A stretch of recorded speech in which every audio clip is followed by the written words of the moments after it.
My mother stood at the microphone in front of 200 people holding a manila envelope and said, "Before we cut the cake, there's something Emma needs to know about where she really comes from."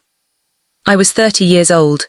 It was my birthday, and I had no idea what was in that envelope, but the man sitting 3 tables back did. "My name is Emma Cortez. I'm a high school English teacher. I'm quiet, bookish, and according to my parents, I've always been different from the rest of the family. My older sister Vanessa is a real estate agent, confident, charismatic, the golden child. She's 3 years older than me and has always known exactly how to work a room. My younger brother Matt works in finance and still lives at home at 27. Both of them have always fit. I never did. Growing up, I was told I was too sensitive, too serious, that I didn't get our family's sense of humor. My parents would make jokes at the dinner table and Vanessa and Matt would laugh and I'd sit there confused about what was funny.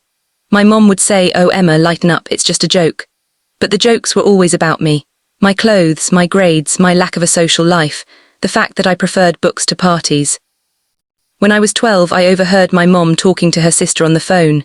She said, "I don't know where Emma came from, she's nothing like the rest of us. Sometimes I wonder if they switched Barbies at the hospital." She laughed when she said it, but I never forgot it. I learned to live with it. I kept my head down. I worked hard. I got a full scholarship to college. I paid my own way through graduate school. I bought my own car at 23. I rented my own apartment at 24. I never asked them for anything, not money, not help, not even emotional support. Because every time I tried, I was told I was being dramatic. When I turned 25, they forgot my birthday entirely. Vanessa had just gotten engaged, and the whole family was focused on planning her wedding.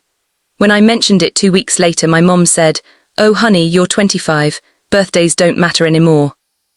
But Vanessa's 25th birthday had been a surprise party with 50 guests. When my 30th birthday came around, my parents insisted on throwing me a party. A big one, at a country club, with a guest list they controlled. I didn't want it. I told them I'd rather have a quiet dinner, maybe just the 5 of us. My mom looked offended. She said, "Emma, you only turn 30 once. This is a milestone, let us do this for you." I should have trusted my instincts, but a small, desperate part of me thought maybe this was it. Maybe they were finally going to treat me like I mattered. Maybe after 30 years I'd finally belong. I was so wrong. The problems started the week before the party. My mom asked me to send her a list of people I wanted to invite. I sent 20 names, friends from work, my book club, a few college roommates I'd stayed close with, a mentor who'd helped me get my teaching job, people who actually knew me, people who actually cared. When I saw the seating chart 2 days later, none of them were on it. Not a single one. I called her, my hands were shaking. I said, "Mom, where are my friends?" She said, "We had to make cuts, sweetie, the venue has a limit." I said, "A limit? How many people are coming?" She said, 200. 200 people, but there was room for my dad's poker buddies, for Vanessa's entire sales team, for Matt's college fraternity brothers, for second cousins I hadn't spoken to in a decade, for neighbors who didn't even know my name. I said, "Mom, I don't even know 200 people." She laughed. "Well, we do, and this is a family event, Emma, it's not just about you." It was my birthday, but it wasn't about me. That's when I realized this party wasn't for me. It was for them to show off, to play the perfect family, to perform. I asked if I could at least invite my coworker Sarah and her husband. She sighed like I was asking for the world. "Fine, 2 seats, but that's it." The second incident happened 3 days before the event. I went to the venue to confirm a few details. I wanted to see the space. I wanted to feel like I had some control. The coordinator, a kind woman in her 50s, pulled me aside. She looked uncomfortable. She said, "Just so you know, your mother requested that your speech time be limited to 2 minutes. She said the family has a few surprises planned and they'll need the stage." I stared at her. I said, "I didn't know I was giving a speech." She looked confused. "Oh, well, your mother said you'd be saying a few words, but she was very specific, 2 minutes maximum." I didn't know I was giving a speech, and I definitely didn't know there were surprises. My chest felt tight. I smiled at the coordinator and thanked her. Then I went to my car and sat there for 20 minutes trying to breathe. I texted my mom, "What surprises are you planning?" She replied within seconds, "It's a party, Em, relax, you'll love it, trust us." I didn't relax. I started feeling like a guest at my own birthday. No, worse, I felt like a prop. The third incident was the morning of the party. I woke up to a notification on Instagram. Vanessa had posted a photo. It was her, Matt, and my parents at brunch. They were at our favourite restaurant, the one we used to go to every Sunday when I was a kid. They were smiling, mimosas on the table.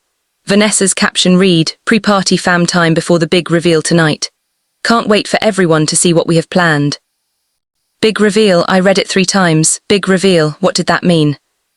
I wasn't at that brunch. I hadn't been invited. I hadn't even been told it was happening. I called Vanessa. It went to voicemail. I called my mom. She picked up on the 4th ring. I could hear laughter in the background. I said, "Why wasn't I invited to brunch?" She said, "Oh, Emma, don't be so sensitive. We just wanted some time with the kids who actually like spending time with us." I said, "I'm your kid too." There was a pause, then she said, "You know what I mean, Emma, you're always so serious, so distant. We just wanted to have fun." I hung up, my hands were shaking. I sat on the edge of my bed and stared at the wall. I almost didn't go to my own party.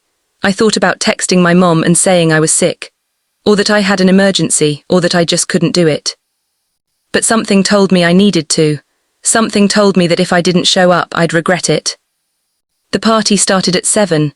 I arrived at 6:45. I wore a navy blue dress I'd bought specifically for this. I did my hair, I put on makeup. I wanted to look put together. I wanted to prove I was fine. When I walked into the country club ballroom, my parents were already holding court at the head table. My mom was in a gold cocktail dress. My dad was in a suit. Vanessa was taking selfies with the floral centerpiece, which was huge and white and completely blocked the view of half the room. Matt was at the bar, laughing loudly with a group of guys I didn't recognize. No one greeted me. No one even looked at me. I stood in the doorway for a full minute, waiting for someone to acknowledge that I'd arrived. Finally, a server asked if I needed help finding my seat. My seat was at a table near the back, not at the head table with my family, not even close. I was sitting with Sarah and her husband, a distant aunt I'd met twice, and 4 empty chairs that were apparently reserved for people who never showed up. Sarah hugged me. She whispered, "Are you okay?" I nodded. I lied. I said, "I'm fine." I sat down. I smiled. I thanked people when they walked by and said happy birthday, even though most of them didn't know who I was. I pretended everything was fine. Dinner was served, salmon or chicken I didn't eat. My stomach was in knots. Then halfway through dinner, my mother stood up. She tapped her glass with a fork. The sound cut through the noise. The room went silent. Everyone turned to look at her. She smiled, that big, performative smile she uses when she wants to impress people. "Thank you all for being here tonight to celebrate Emma's 30th birthday. She gestured toward me. 200 faces turned in my direction. I forced a smile. "As most of you know," she continued, "Emma has always been special, a little different from the rest of us. Quieter, more introspective, and tonight we finally have an answer as to why." My stomach dropped. I felt Sarah's hand on my arm. My mother reached under the table and pulled out a manila envelope. It was thick, official-looking. "A few months ago," she said, her voice loud and clear, "we did some ancestry DNA testing as a family. Just for fun. You know, one of those kits you order online. We all spit in the tubes, sent them off, and waited for the results." She paused for effect. People were leaning forward, interested, curious. "And well," she said, opening the envelope slowly, "the results were surprising." She pulled out a piece of paper. She held it up like it was evidence in a trial. "It turns out, Emma isn't biologically related to me or my husband." The room gasped, actual gasps, like we were in a movie. I couldn't breathe, my vision blurred. Sarah was saying something, but I couldn't hear her. All I could hear was the blood rushing in my ears. My mother kept talking. "We think there was a mix-up at the hospital, or maybe an affair. We're still looking into it. But we wanted to share this with all of you tonight because, well, it explains so much, doesn't it?" She looked at me. She was smiling. "It explains why Emma never quite fit in, why she's so different, why she never felt like one of us, because genetically she's not." People were staring at me. Some were whispering. Some were laughing. I saw my dad shaking his head like he was disappointed. Vanessa was recording the whole thing on her phone, grinning. Matt stood up. He raised his glass. He was drunk. He said loud enough for everyone to hear, "To Emma, the cuckoo in the nest." People laughed, not everyone, but enough. Enough that I wanted to disappear. Enough that I felt my entire body go cold. My mother looked at me with this expression of fake sympathy. She said, "We still love you, honey. You're just not ours, but that's okay. You've always been independent. I'm sure you'll be fine." I stood up, my legs were shaking so badly I thought I'd fall. I didn't cry, I didn't yell, I didn't give them the satisfaction. I just stood there, frozen, trying to figure out if this was real. And then I heard a chair scrape. The sound was sharp, loud, from the back of the room. A man in a dark suit stood up 3 tables back. He was older, late 50s, tall, salt and pepper hair, strong jawline. He had the kind of presence that makes people stop talking. I'd never seen him before in my life. He walked toward the head table. Slowly, calmly, every step deliberate. The room was silent. My mother noticed him. Her smile faltered. She frowned. "Excuse me," she said, her voice tight. "Can I help you?" He stopped directly in front of her. He looked at her for a long moment. Then he said in a voice that carried through the entire room, "My name is Judge Raymond Cortez. I'm a family court judge in this county, and I'm also Emma's biological father." The room went dead silent. You could have heard a pin drop. My mother's face went white. My father stood up halfway, then sat back down. Vanessa stopped recording. Judge Cortez continued. His voice was calm, controlled. "I didn't know Emma existed until 6 weeks ago when she contacted me through a DNA match on the same ancestry site you just humiliated her with."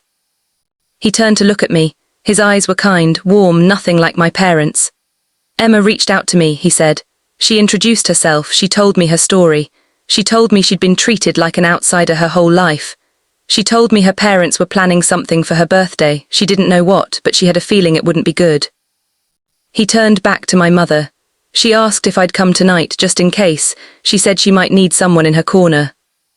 He paused. "I'm glad I did." My mother stammered. This is a private family event. You can't just..." Judge Cortez smiled. It wasn't warm. It was the kind of smile that comes before consequences. "Actually," he said, "this is a public venue. You rented it. You invited 200 people. And you just committed parental alienation and emotional abuse in front of 200 witnesses. Several of whom are recording." He gestured to the crowd. Phones were out, people were filming, some looked uncomfortable, some looked fascinated. "You also," he continued, "falsely claimed that Emma was the result of an affair or a hospital mix-up. That's defamation, actionable in civil court. You publicly humiliated her, suggested she was illegitimate, implied her existence was a mistake. All of that can be used against you." My dad stood up, his face was red. "Now hold on, you can't come in here and..." "Sit down," Judge Cortez said. His voice didn't rise, it didn't need to. My dad sat. The judge reached into his jacket and pulled out a folder. A thick one. He placed it on the table in front of my mother. "Over the past 6 weeks," he said, "I had a private investigator look into your family, your finances, your history, and what we found was very interesting." My mother's hands were shaking. "You had no right." "I had every right," he said. "Emma is my daughter, and I wanted to know what kind of people raised her." He opened the folder. He pulled out the first document. "Turns out you've been claiming Emma as a dependent on your taxes for the last 8 years, even though she hasn't lived with you since she was 18, even though she's been fully financially independent. That's tax fraud." My mother's mouth opened. Nothing came out. He pulled out another document. "You also used Emma's social security number to open a credit card in 2021. You racked up $14,000 in debt. You never told her, you never paid it off.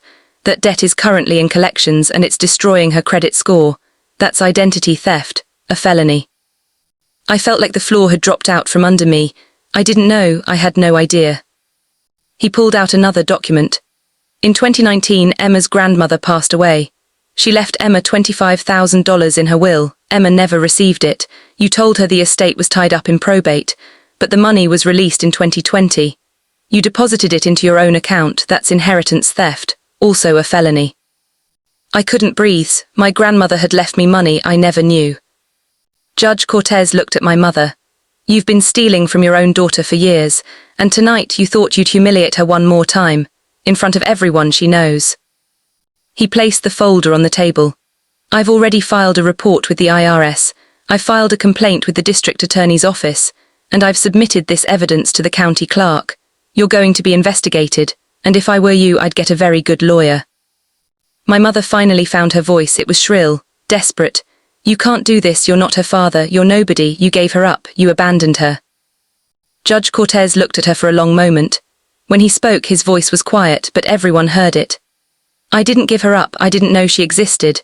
Her mother, Caroline, and I dated briefly 31 years ago. We broke up. I went to law school. She moved to another state. I never knew she was pregnant. He paused. Caroline passed away when Emma was 6 months old.